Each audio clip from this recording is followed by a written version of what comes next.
오늘 이 새벽에 함께 은혜 받을 하나님 말씀은 창세기 20장 1절에서 18절까지 말씀입니다. 창세기 20장 1절에서 18절까지 말씀으로 구약성경 24년 전에 기록되어 있습니다.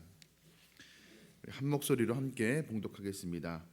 아브라함이 거기서 네게부 땅으로 옮겨가 가데스와 술 사이 그랄에 거주하며 그의 아내 사라를 자기 누이라 하였으므로 그랄랑 아비멜렉이 사람을 보내어 사라를 데려갔더니 그 밤에 하나님이 아비멜렉에게 현몽하시고 그에게 이르시되 내가 데려간 이 여인으로 말미암아 내가 죽으리니 그는 남편이 있는 여자임이라. 아비멜렉이 그 여인을 가까이 하지 아니하였으므로 그가 대답하되 주여 주께서 의로운 백성도 멸하시나이까. 그가 나에게 이는 내 누이라고 하지 아니하였나이까. 그 여인도 그는 내 오라비라 하였사오니 나는 온전한 마음과 깨끗한 손으로 이렇게 하였나이다. 하나님이 꿈에 또 그에게 이르시되 내가 온전한 마음으로 이렇게 한 줄을 나도 알았으므로 너를 막아 내게 범죄하지 아니하게 하였나니 여인에게 가까이 하지 못하게 함이 이 때문이니라. 이제 그 사람의 아내를 돌려보내라. 그는 선지자라. 그가 너를 위하여 기도하리니 내가 살려니와 내가 돌려보내지 아니하면 너와 내게 속한 자가 다 반드시 죽을 줄 알지니라. 아비멜렉이 그날 아침에 일찍 일어나 모든 종들을 불러 그 모든 일을 말하여 들려주니 그들이 심히 두려워하였더라. 아비멜렉이 아브라함을 불러서 그에게 이르되 내가 어찌하여 우리에게 이렇게 하느냐. 내가 무슨 죄를 너에게 범하였기에 내가 나와 내 나라가 큰 죄에 빠질 뻔하게 하였느냐. 내가 합당하지 아니한 일을 내게 하였도다 하고 아비멜렉이 또 아브라함에게 이르되 내가 무슨 뜻으로 이렇게 하였느냐. 아브라함이 이르되 이곳에서는 하나님을 두려워함이 없으니 내 아내로 말미암아 사람들이 나를 죽일까 생각하였음이요 또 그는 정말로 나의 이복 누이로서 내 아내가 되었음이니라. 하나님이 나를 내 아버지의 집을 떠나 두루 다니게 하실 때에 내가 아내에게 말하기를 이유로 우리의 가는 곳마다 그대는 나를 그대의 오라비라 하라. 이것이 그대가 내게 베풀 은혜라 하였었노라. 아비멜렉이 양과 소와 종들을 이끌어 아브라함에게 주고 그의 아내 사라도 그에게 돌려보내고 아브라함에게 이르되 내 땅이 내 앞에 있으니 내가 보기에 좋은 데로 거주하라 하고 사라에게 이르되 내가 은 1000개를 내 오라비에게 주어서 그것으로 너와 함께한 여러 사람 앞에서 내 수치를 가리게 하였노니 내 일이 다 해결되었느니라.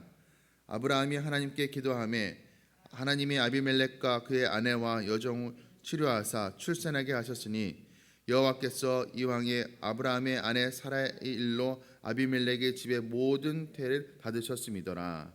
아멘.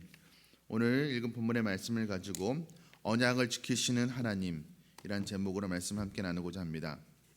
우리가 창세기 12장의 말씀을 보면 아브라함이 하나님의 부르심에 순종하여 가나안 땅에 거하다가 그 땅의 기근으로 말미암아서 애굽 땅으로 내려갔던 사건이 기록되어 있습니다. 그곳에서 그는 자신의 아내가 아름다움을 보고 그 아내로 인하여서 애굽 사람들에게 생명을 잃을까 두려워서 아내를 누이라 속였다가 애굽 왕 바로에게 아내를 빼앗겼던 그런 사건이 기록되어 있음을 우리가 보았습니다. 그런데 오늘 본문에 이와 똑같은 내용이 다시 한번 반복되어 기록되어 있습니다. 소돔과 고모라 멸망을 본 후에 아브라함이 이제 그랄 땅으로 내려가게 됩니다. 그런데 그곳에서 또다시 이 아브라함이 아내 사라를 누이라고 지금 하고 있습니다. 자기의 생존을 염려하여서 지금 누이라고 말한 것이죠. 자기의 생존의 두려움 앞에서 옛날에 그 애굽의 바로 왕에게서 자신과 자신의 아내 사라를 구원해 내셨던 그 사실도 잊어버리고 똑같은 실수를 잘못을 지금 반복하고 있는 것을 보게 됩니다. 그러면서 나중에 이 일로 인해서 아비멜렉이 아브라함을 추궁하게 되자 그가 하는 말이 무엇이냐면 11절 12절에 이곳에서는 하나님을 두려워함이 없으니 내 아내로 말미암아 사람들이 나를 죽일까 생각하였음이요 또 그는 정말로 나의 이복 누이로서 내 아내가 되었음이니라. 참 남자답지 못하죠. 궁색한 변명을 하고 있습니다. 실제로 이 사라가 이복 누이인 건 맞지만 변명에 불과하죠. 그러니까 지금 어떤 상황이 지금 된 거냐면 창세기 18장에서 하나님께서 사라가 1년 뒤에 아들을 낳을 것이라, 이삭을 낳을 것이라는 지금 예고를 한 상황입니다. 그런 상황에서 지금 아내 사라를 이방인의 손에 빼앗긴 그런 아주 위기의 상황입니다. 어떻게 보면 하나님의 그 언약 약속의 성취에 지금 가장 큰 위기가 닥치는 것입니다. 아브라함이 이 같은 실수를 반복하는 것, 설마 그 옛날 애굽 땅에서도 내가 그렇게 실수했어도 아내를 누이라 속였어도 하나님이 나를 보호하시고 사례를 돌려보냈었지, 이번에도 그러실 거야라는 그런 믿음이 있어서 이런 행동을 한 것은 아니었을 것입니다. 만약 하나님이 자신과 아내를 구원하실 능력을 가지신 분이라는 사실을 믿었다면 처음부터 아내를 누이라 속이지 말았어야 될 것입니다. 참 이것을 볼 때 우리 인간의 연약함을 우리가 보게 됩니다. 우리는 계속해서 반복해서 똑같은 실수를 저지르는 그런 연약한 사람들이 있죠. 하나님의 그 약속을 받아내놓고도 사실 그 약속을 이루어가는데 사실 우리의 인간의 노력과 도움은 전혀 보탬이 되지 않는다는 사실을 우리가 이 말씀을 통해 다시 한번 깨닫게 됩니다. 사실 이 아브라함의 모습이 이해가 되지 않죠. 하나님의 그 놀라운 구원을 경험하고도 똑같은 실수를 반복한다는 것 참 이해가 되지 않는 모습입니다. 그러나 사실 오늘 본문에서 아브라함보다 더 이해가 되지 않는 것은 이 사건을 다루시는 하나님의 모습이 참으로 이해가 되지 않습니다. 아브라함이 똑같은 실수를 두 번이나 반복하죠. 처음 사건에서 교훈을 얻지 못하고 실수를 되풀이하는 그 아브라함을 보면서 이상하게 하나님께서는 아브라함에게 오늘 본문에서 직접적으로 한마디도 하지 않으십니다. 그리고 오히려 애꿎은 그 아비멜렉에게 하나님께서 질책을 하십니다. 뭐라고 말씀하시냐면 3절의 말씀입니다. 그 밤에 하나님이 아비멜렉에게 현몽하시고 그에게 이르시되 내가 데려간 이 여인으로 말미암아 내가 죽으리니 그는 남편이 있는 여자임이라. 아비멜렉에게 나타나셔서 네가 이제 죽을 것이다 라고 말씀을 하십니다. 지금 잘못은 사실 누가 한 것입니까?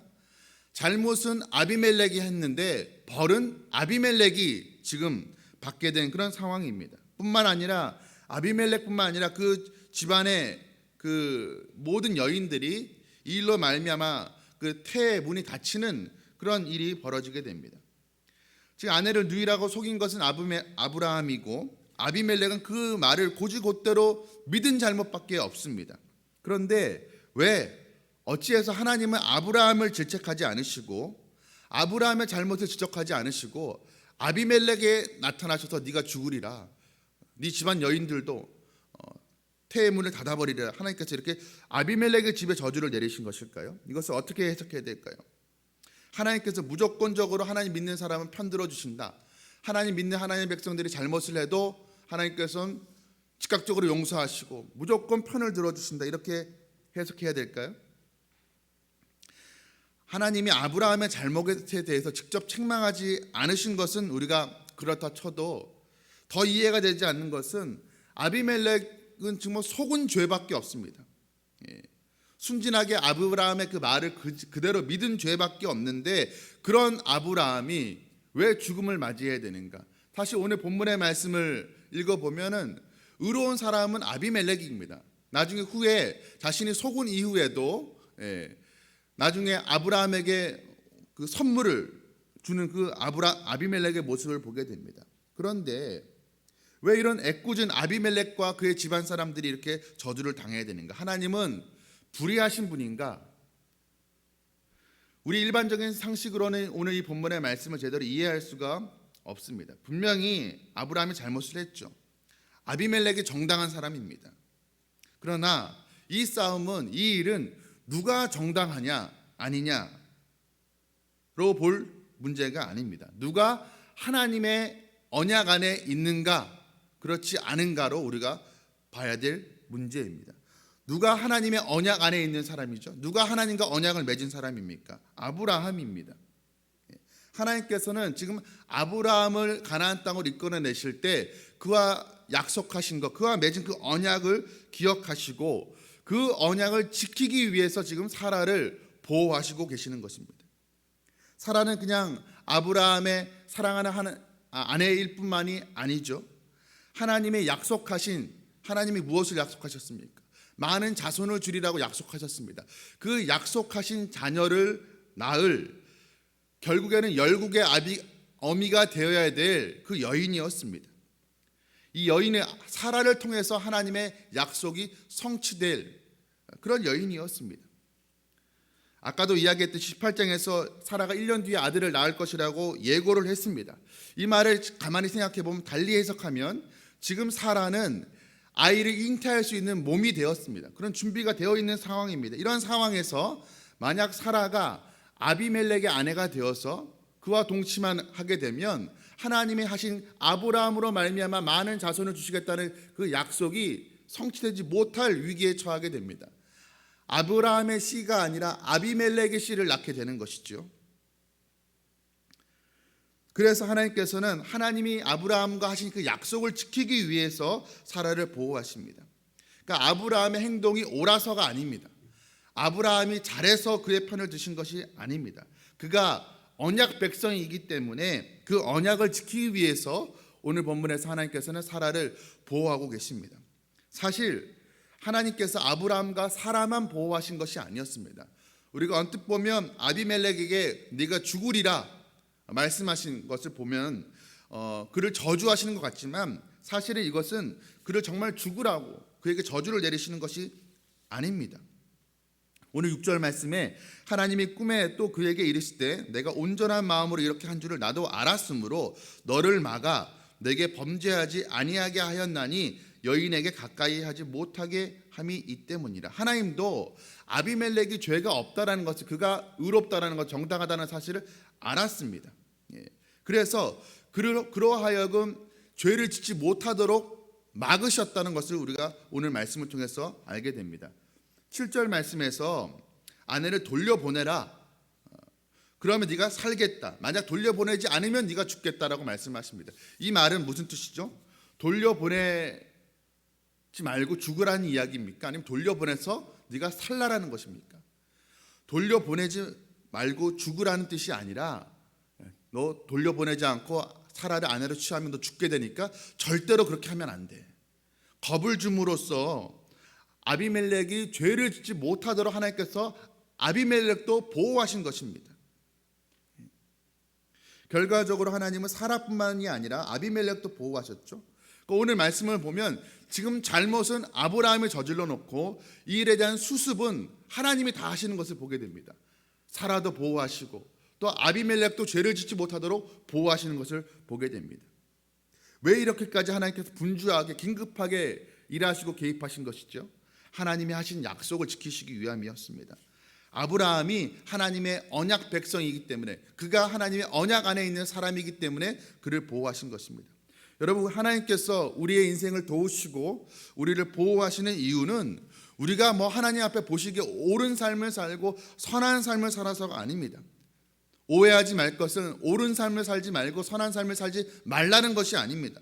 그러나 우리가 아무리 그렇게 산다고 할지라도 그것 때문에 하나님이 우리를 구원하시고 그것 때문에 하나님이 우리를 보호하시고 지키시는 것이 아니라는 말씀입니다. 하나님이 우리를 구원하시고 하나님의 약속을 지금도 이루어 가시는 그 이유는 단 하나입니다. 우리가 하나님의 언약 백성이기 때문에 그렇습니다. 우리가 어떻게 하나님의 언약 백성이 되었습니까? 율법으로 행위로가 아니라 예수 그리스도를 믿음으로 우리는 새 언약 백성 된 성도들입니다. 예수 그리스도를 믿는다는 그 이유 하나 때문에 하나님께서 우리를 언약 안에 있다라고 우리를 생각하시고 우리를 보호하시고 지키시고 세상 끝날까지 우리와 함께 하시고 마침내 우리를 저 천국으로 인도하시는 것입니다. 하나님께서 오늘 본문에서 아브라함의 혈통을 아브라함이 하나님의 언약 안에 있는 언약 백성이기 때문에 아브라함의 혈통을 보호하시고 아브라함을 구원하시기 위해서 지금 긴급하게 개입하셔서 역사하십니다. 하나님의 구원 사건은 인간에 의해서가 아니라 오직 하나님에 의해서 보호되고 유지된다는 것을 말씀을 통해서 깨닫게 됩니다. 오늘 본문에서 또 하나 우리가 눈여겨보아야 될 대목이 있습니다. 하나님께서 아비멜렉 집안에 내린 그 저주를 거두시는데 아브라함의 기도를 통해서 아비멜렉 집에 내린 그 저주를 거두십니다. 오늘 본문 7절에 보면 이제 그 사람의 아내를 돌려보내라. 그는 선지자라. 그가 너를 위하여 기도하리니 네가 살려니와 이렇게 말씀하고 있습니다. 그래서 이 말씀대로 아비멜렉이 아브라함에게 기도할 것을 요청하고 아브라함이 기도합니다. 17절 말씀입니다. 아브라함이 하나님께 기도하매 하나님이 아비멜렉과 그의 아내와 여종을 치료하사 출산하게 하셨으니.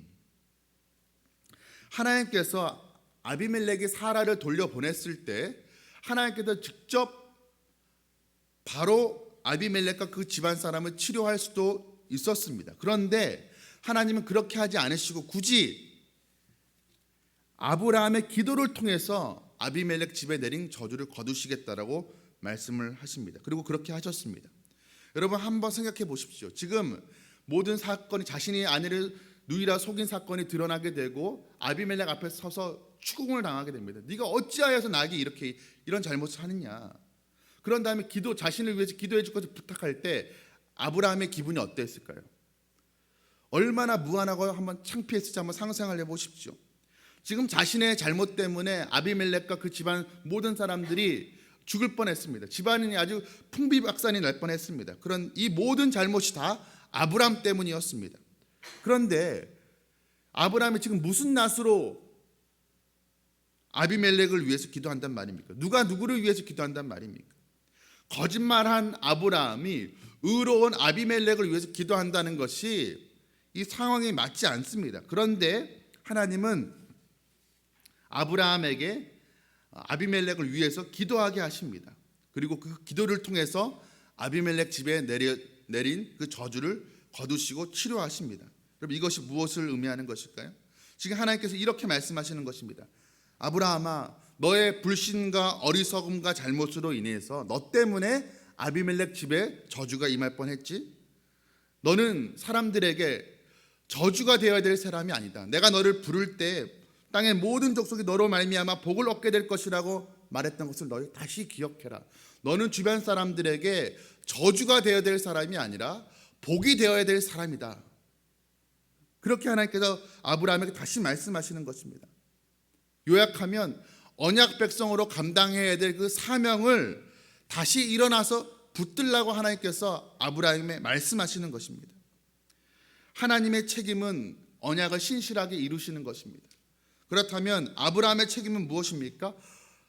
하나님이 하신 약속을 지키실 것을 믿고 언약 백성으로서 감당해야 될 그 사명을 붙드는 것이었습니다. 하나님은 아브라함에게 복을 줄 책임이 있으셨습니다. 그리고 아브라함은 하나님이 하신 말씀대로 열방에 복이 되어야 될 그 사명을 붙들어야 될 책임이 그에게 있었습니다. 열방의 복의 통로가 되어야 될, 저주의 통로가 아니라 복의 통로가 되어야 될 그 사명을 그는 부여받은 사람이었습니다. 여러분 하나님은 언제나 약속에 신실하시죠. 문제는 항상 우리에게 있습니다. 우리의 연약함에도 불구하고 하나님은 우리를 향한 구원의 약속을 이루어 가시는 하나님이십니다. 반드시 이루시는 하나님입니다. 그렇다면 우리가 그것을 믿는다면, 하나님이 내게 복 주실 것을 믿는다면, 그러면 우리는 어떤 삶을 살아야 될까요? 오늘 아브라함처럼 말씀대로 살다가 내가 세상에서 죽음을 당할지도 몰라 하면서 아내를 누이라 속이는, 세상 가치와 타협해버리는 그런 삶을 살아서는 안 될 것입니다. 내가 사는 것은 하나님께서 어떻게든 보장해 주시고 보호해 주신다는 것을 믿고 우리는 우리에게 부여된 사명에 충실해야 될 것입니다. 오늘 우리가 아브라함 반복되는 실수 가운데도 하나님의 그 언약을 신실히 지켜나가시는 그 하나님을 보았습니다. 아브라함이 옳기 때문에, 그가 선하기 때문이가 아니라 그가 언약 안에 있기 때문에, 언약 백성이기 때문에 그를 보호하신 것을 보았습니다. 여러분 우리도 하나님의 언약 백성이죠. 예수 그리스도로 말미암아서 예수의 보혈의 능력으로 말미암아 하나님의 언약 안에 거하게 된 새 언약 백성입니다. 우리가 하나님의 그 언약 백성이 된 것에 대해서 우리가 감사한 하루를 살아가길 간절히 소원합니다. 그리고 그 언약 백성에게 하나님께서 기대하시는 것이 있습니다. 너희는 세상에 누를 끼치는 존재가 아니란다. 세상에 복을 전하고 복이 되는 삶을 살아야 된다. 복의 통로가 되어야 된다. 하나님께서 우리에게 오늘도 말씀하십니다. 그 사명 붙들고 오늘 그 사명 감당하며 살아가는 저와 여러분 되시기를 주님의 이름으로 축복합니다. 함께 기도하시겠습니다. 사랑과 은혜가 풍성하신 하나님 아버지, 오늘 아내를 누이라 속이는 그것도 한 번이 아니라 두 번이나 같은 반복을 저지르는 그 아브라함의 연약함을 보았습니다. 그러나 그 연약함에도 불구하고 하나님께서는 아브라함과 맺은 그 언약을 지키시기 위해서 하나님께서 일하시는 것도 우리가 보았습니다. 하나님 아버지, 우리는 언제나 신실하지 못하고 불성실하지만 하나님 언제나 신실하시고 성실하심을 우리가 보게 됩니다. 하나님 아버지, 하나님께서 우리를 향한 그 약속, 구원의 약속, 이 세상 가운데 복이 되게 하겠다는 그 약속을 반드시 이루실 것을 우리가 믿습니다. 그렇다면 우리가 그 하나님의 약속을 말씀을 믿는다면 하나님께서 우리에게 부탁하신 그 사명, 복이 되라는, 복의 통로가 되라는 그 사명 다시 한번 붙들고 일어서는 우리 될 수 있도록 주님의 은혜 허락하여 주시옵소서. 예수 그리스도로 말미암아서 하나님의 언약 백성 된 것에 대해서 우리가 감사하며 감격하며 그 사명 붙들며 다시 한번 일어나 하나님께 영광이 되는 그런 삶을 살아가는 우리의 일생 되게 축복하여 주시옵소서. 모든 말씀 우리 주 예수 그리스도의 이름으로 간절히 기도드리옵나이다. 아멘.